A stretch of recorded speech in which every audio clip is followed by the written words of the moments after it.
Die Bayerischen Motorenwerke, BMW. Die Erfolgsgeschichte des Autokonzerns ist eng verbunden mit dieser Familie, den Quandts.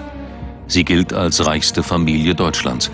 Geschätztes Vermögen 20 Milliarden Euro. Wir leben völlig normal, wie viele andere Familien auch. Kaum eine Familie in Deutschland ist so einflussreich und dabei doch so diskret.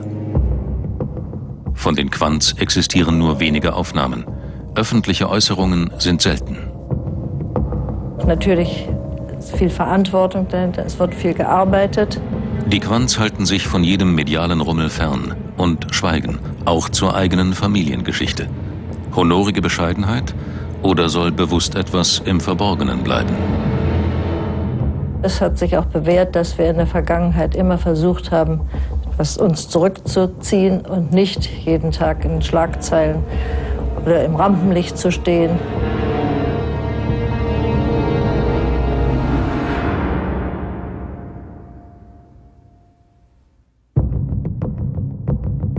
BMW. Kaum ein anderer Weltkonzern kann auf so enorme Gewinnzuwächse verweisen wie der Autobauer aus München. Mit über 100.000 Mitarbeitern erzielt das Unternehmen einen Jahresumsatz von über 49 Milliarden Euro. Die Fäden im Hintergrund zieht eine Familie, die nichts mehr meidet, als in der Öffentlichkeit zu stehen. Die Quandts. Johanna Quandt steht der Familie vor. Als Großaktionäre besitzen sie die faktische Macht über BMW. Sohn Stefan ist zudem Eigentümer des milliardenschweren Delton-Konzerns und BMW-Aufsichtsrat. Wie seine Schwester Susanne Klatten.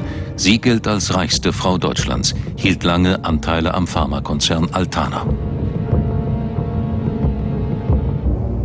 Es war Johanna Quandts Ehemann, Herbert Quandt, der BMW zu dem machte, was es heute ist. Herbert Quandt zählt bereits in den 50er Jahren zu den reichsten Männern Deutschlands. Mit seinem Vermögen rettet er 1960 BMW vor dem Niedergang. BMW wird zum Weltkonzern und zum Inbegriff des Reichtums der Familie Quandt. Als Herbert Quandt 1982 stirbt, vererbt er seiner dritten Ehefrau Johanna nicht nur Milliarden. Er hinterlässt auch jene Erfolgslegende von BMW, die allein die Herkunft des Vermögens erklären soll. Weitere Nachfragen? Unerwünscht. Die Diskretion, die Scheu hat schon mit der Geschichte der Familie zu tun. Man hat sich nicht dazu geäußert, man hat nichts getan, man hat sich zu nichts bekannt. Im Gegenteil, man hat es eher als unangenehm empfunden, wenn andere auf diese Dinge hinwiesen. Bis heute sind die Archive der Quandts verschlossen. So drang bislang nur wenig über die Herkunft von Teilen ihres Vermögens an die Öffentlichkeit.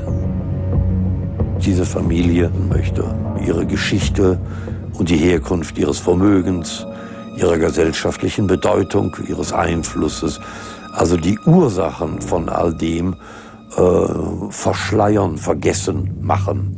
Also wenn man das zusammenfasst, hat die Familie Quandt ihr Vermögen gemacht auf der Grundlage von Zwangsarbeit. Verknüpft also mit dem Zweiten Weltkrieg und den deutschen Kriegszielen und so weiter. Also das ist die Basis für ihr Vermögen. Und dieses Vermögen begründet auch den gegenwärtigen, also die gegenwärtige wirtschaftliche Bedeutung und den gesellschaftlichen Einfluss, den Konzerne wie Quandt, BMW und so weiter haben. Und es ist natürlich merkwürdig, dass sich eine solche, also die Familie Quandt, diesem Sachverhalt nicht stellt, ihrer Geschichte stellt. Auch uns gegenüber hüllt sich die Familie Quandt in Schweigen. Seit Beginn unserer Recherchen im Jahre 2002 werden alle Interviewanfragen abgelehnt. Schriftlich heißt es unter anderem, man wolle nur ungern in eine Situation gebracht werden, sich dafür verteidigen oder gar entschuldigen zu müssen, dieser Familie anzugehören.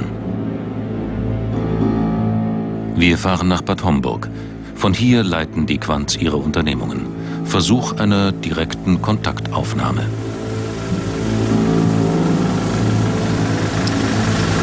Kamera aus. Doch schon Außenaufnahmen werden sofort unterbunden. Frankfurt am Main, die Verleihung des Herbert Quandt Medienpreises, gestiftet von Johanna Quandt. Auch hier suchen wir Antworten, aber nicht alle Medienvertreter sind willkommen. Also tut mir leid, es ist wirklich eine private Veranstaltung, also nicht öffentlich, ein geladener Kreis von Gästen. Sie wollen nicht, dass wir hier weiter darüber berichten? Also ich würde sagen, dass wir jetzt das Gespräch beenden. Ja? Wenn Sie das so sagen. Warum hat die Familie Quandt das nicht geschafft, heute genauso wie die anderen zu handeln und zu ihren Sachen zu stehen? Ändern kann man das nicht, was sie damals gemacht haben. Aber heute kann man anders damit umgehen. Tausende Zwangsarbeiter schuften während des Zweiten Weltkriegs für die Quandts. Herbert und sein Vater Günter Quandt führen damals die Betriebe der Familie. Sie profitieren von der Ausbeutung der Menschen, die aus fast ganz Europa nach Deutschland verschleppt werden. Ob Waffen oder U-Boot-Batterien, Quandts Werke sichern die Schlagkraft der deutschen Kriegsmaschinerie. Im Mittelpunkt des Firmenimperiums die Akkumulatorenfabrik AG, genannt AFA. Mehrheitsaktionär und Konzernlenker Günter Quandt.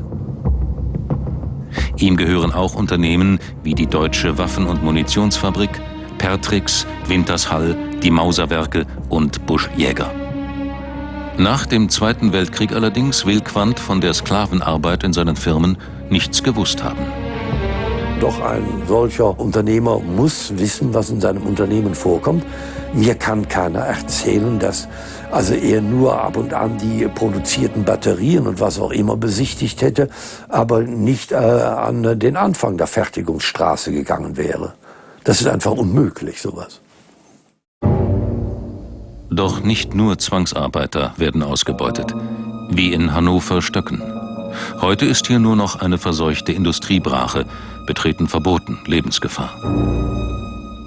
Nichts erinnert mehr daran, dass hier ab 1943 ein Konzentrationslager stand. Das Lager war Teil des AFA-Werks. In der angrenzenden Batteriefabrik, die heute Warta heißt, mussten KZ-Häftlinge U-Boot-Batterien fertigen. Fabrik und Konzentrationslager bildeten eine effiziente und kostengünstige Produktionseinheit in direkter Kooperation mit der SS. Dieses Konzentrationslager ist zwar von der SS bewacht worden, aber es ist in seiner ganzen Ausrüstung, in den Bauten, im Betrieb durch die AFA betrieben worden. Also man kann ja durchaus von einem firmeneigenen Konzentrationslager unter SS-Aufsicht sprechen. Ohne Schutzkleidung waren die KZ-Häftlinge hochgiftigen Stoffen bei der Batterieproduktion ausgesetzt. Viele starben an Bleivergiftung. Wer überlebte, litt sein Leben lang unter den Folgen. Wie Adolf Sörensen. Erstmals kehrt der heute 82-Jährige auf das Lagergelände zurück. Als dänischer Widerstandskämpfer wurde er hierher deportiert.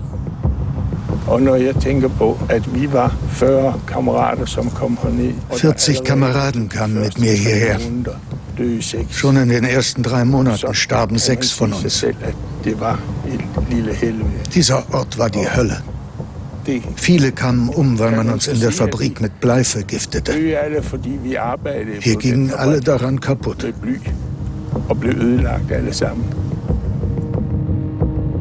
In Stöcken ist man spätestens nach 6 Monaten tot. So die SS gegenüber den Neulingen im Lager.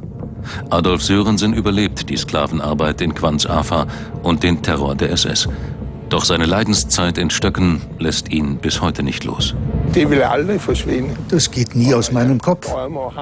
Immer wenn ich träume, bin ich hier im Lager. Das bleibt, solange ich lebe. Das Lager ist heute fast ganz überwuchert. Dennoch überwältigen ihn die wenigen Spuren der Vergangenheit. Ich verstehe das nicht.